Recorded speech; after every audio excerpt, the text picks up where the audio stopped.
اللہ کو راضی کر لو. کیسے کہ حضرت محمد صلی اللہ علیہ وسلم کی اتباع کرو، اور اس میں سب سے پہلی چیز نماز ہے. نماز ہے، نماز ہے. سب سے پہلی پوچھ قیامت کے دن کس کی ہوگی؟ نماز کی. اسلام اور کفر میں فرق کرنے والی چیز کیا ہے بھائی؟ نماز ہے.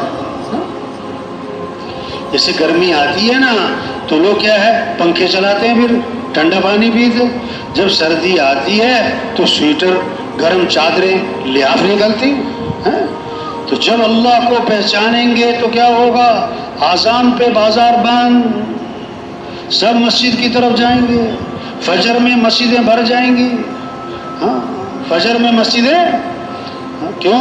دکان پہ کیوں جاتا ہے آدمی؟ رزق کی تلاش ہے. دفتر کیوں جاتا ہے؟ رزق کی تلاش ہے.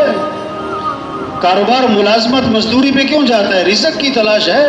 اور رزاق کون ہے؟ اللہ. رزاق کون ہے؟ اب جس نے اللہ کو پہچانا وہ پہلے تو مسجد جائے گا، پھر جائے گا دکان پہ، پھر جائے گا دفتر.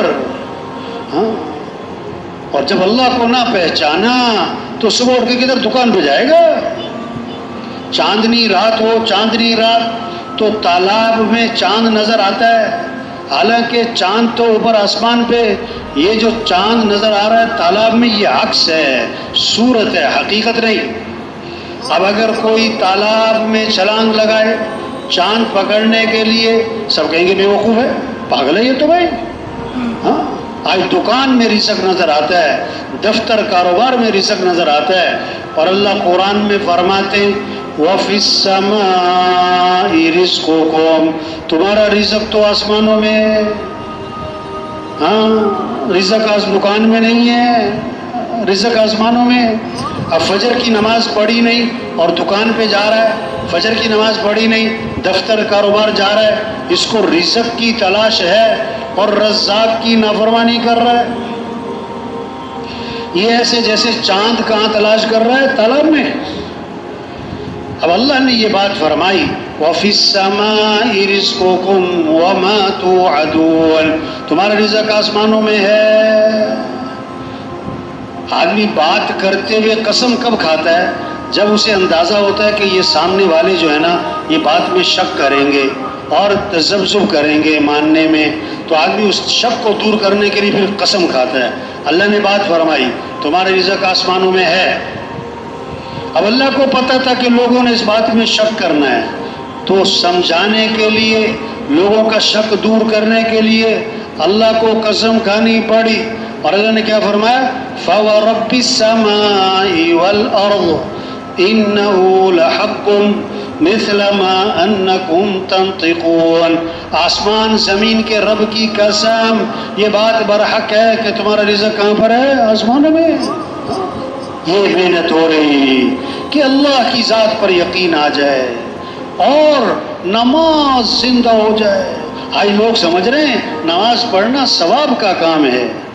ہاں، لیکن نماز پڑھنے سے مسئلے حل ہوں گے، اور نماز پڑھنے میں کامیابی چھپی ہوئی ہے، اور نماز پڑھنے میں کاموں کا بننا چھپا ہوا ہے. یہ بات نہیں سمجھ میں آ رہی. ساری دنیا کامیابی کی تلاش میں ہے، اور اللہ اور مؤذن روز آواز لگاتا ہے حی علی الفلاح، آ جاؤ کامیابی کی طرف.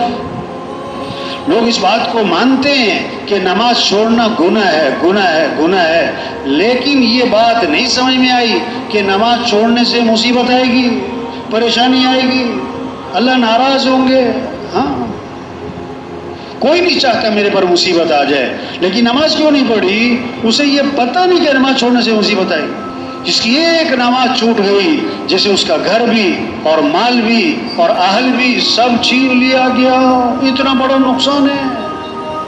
طواف 24 گھنٹے چل رہا ہے، جب نماز کھڑی تو طواف بھی بند. آج دکان بند نہیں ہوتی، نہیں کھیل بند نہیں ہوتا. توبہ توبہ.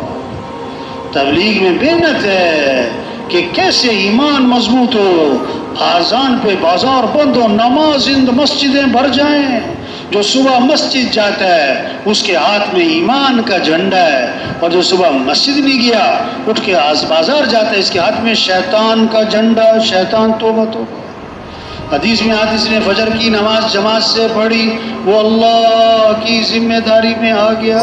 واہ واہ، یہ شوق پیدا ہو جائے ہر مسلمان میں.